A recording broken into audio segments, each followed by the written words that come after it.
Hello everyone, in this video we will see how to post a Pinterest with N8N.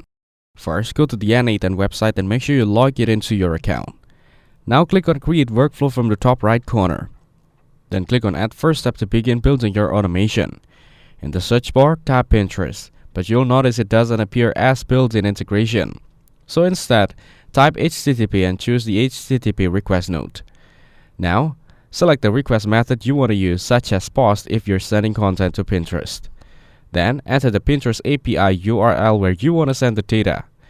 Next, choose your authentication type, either predefined credential type or generic credential type, depending on your setup. Select the correct credential from the list. Set the action as Network API, then choose whether to turn on or off the option for sending query parameters, send headers, and send body based on the Pinterest API's requirements. Once everything is set up, click on Execute step to test the request and see if your post is successfully sent to Pinterest. Thanks for watching. Make sure to like and subscribe for more content like this.